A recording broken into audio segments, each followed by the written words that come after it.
Hello everyone and welcome back to another session of Elden Ring PvP and another weapon showcase. Today we're taking a look at the Nightrider Flail. This is a weapon that I actually used quite extensively. I used this weapon as my main weapon for my first playthrough of this game. That said, this weapon on the PvE side of things is actually quite decent. The ability for you to just spam jump attacks and stagger enemies constantly is phenomenal, but on the PvP side of things, it does leave a bit to be desired. So let's start off with the basics. This weapon is dropped by the Knights Cavalry at the Weeping Peninsula. I'll have an image on screen showing the location. This weapon requires 10 strength and 24 dexterity to wield, and it weighs 6 units. With this weapon, the default skill is Spinning Chain. More on that later. There is a lot to talk about with that skill.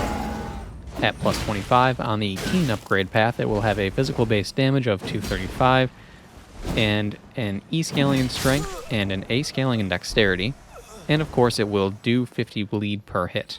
You may also want to consider using this weapon on the standard upgrade path without changing the skill, without changing the damage type, without changing any of that, because it is actually the only way you'll be able to use Spinning Chain. Again, more on Spinning Chain in a bit. On the standard upgrade path, it has a physical base damage of 274, a D scaling in strength, and a B scaling in dexterity. The big thing with it is, even though it is more in the way of base damage and less in the way of scaling, you will still end up having a lower attack rating on a dexterity build with 55 dexterity. You'll have about 30 lower attack rating, which is really not all that much in the grand scheme of things. So it makes it somewhat viable to consider using the default standard option. So take from that what you will. Now, pros of this weapon. There are a few, and the big pros of it, I would say, would be the fact that it is unparryable and it is underestimated. It deserves to be looked down on, don't get me wrong. There are major problems with the whole class. Flails are, in the grand scheme of things, quite bad.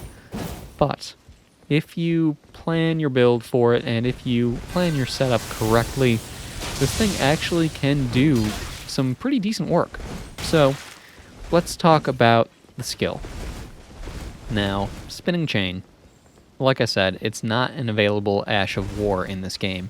You have to use this weapon unupgraded, or rather uninfused. So with that, it's worth considering, because Spinning Chain has a lot of synergies. It is a number of hits in rapid succession. So of course that will work with Millicent's Prosthesis, the Winged and Rotten Winged Sword Insignias, and because it's a skill, it'll work with the Shard of Alexander.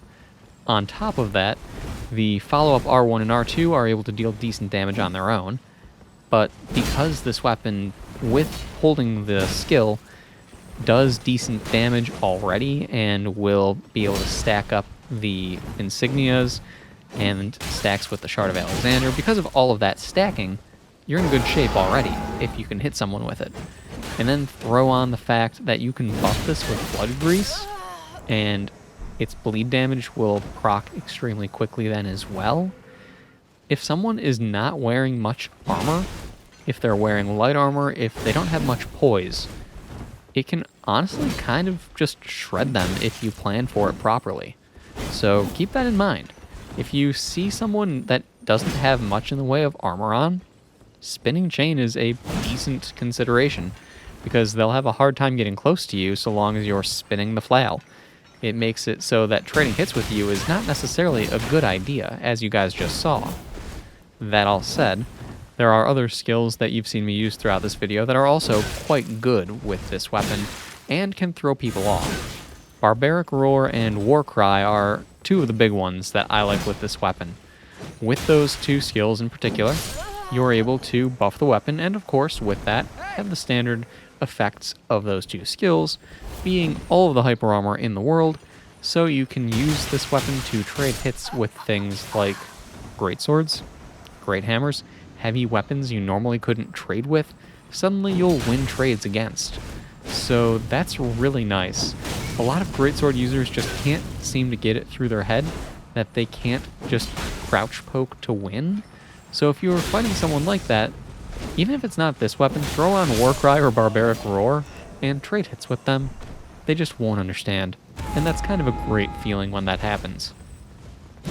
Aside from all of that, though, the weapon is actually not overly good. It's not overly easy to use, and those pros speak more to the skill than the weapon itself. It is short. It's not a great moveset by any means. It's not good at chasing people down. Yes, you can't be parried, and that's great, but it's not a very spammable moveset, so that's kind of a big downside as well, which is a shame. Overall, it just could have been better, and that's just my 2 cents on the matter. That said, the Power Stance moveset doesn't do it any favors either. It's basically the standard Hammer class Power Stance moveset, so overall, still a disappointment. And the fact that this weapon in particular is a dexterity weapon and not a strength one, two-handing it doesn't really benefit you much, so even though I'm two-handing it a lot throughout the video, it doesn't really do a whole lot of anything for me. It's just kind of a way to have quicker access to my skills. Could I have put on a different shield that let me do my skill while still having a shield? Sure. But realistically, it's not really a worthwhile thing to do. If you're going to be using a smaller medium shield, you would want to use a great shield if you're going to go that route. But that's a weight requirement issue at that point, so it is what it is. Either way, we've got a great cosplay here at the end. This is the last fight for the video against our friend here, Trusty Patches. Unbreakable Patches. Is this a dog? Whatever this guy's name is. Either way, thank you all for stopping by. If you enjoyed the video, then please do all the YouTube things for me. Like, subscribe, and all of that good stuff. Leave a comment letting me know what you think about flails and what weapons you want to see in the future. The next set of weapons that I will be doing a focused PvP video on, and of course, after that, the next weapon showcases, will be the Glintstone Kris and the Death's Ritual Spear. But beyond that, I don't have anything in the way of plans. I have been considering using the Erdsteel Dagger after that, but I don't know what weapon I would want to pair it with, so I am looking for suggestions from you guys. Maybe another Faith Greatsword just to get the Faith Greatswords over and done with. That would be nice to never have to do another Faith Greatsword again. I feel like I've done so many of them at this point, but either way. Let me know what you guys think, let me know what you want. Thank you all again for stopping by, and I'll see you all next time.